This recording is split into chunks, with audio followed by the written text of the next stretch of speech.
गणपती बाप्पा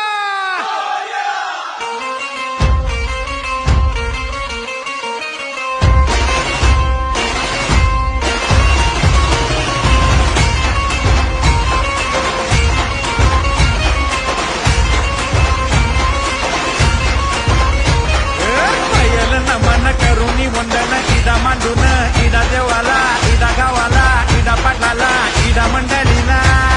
आम्ही सांगतो नमन तुम्ही ऐका हो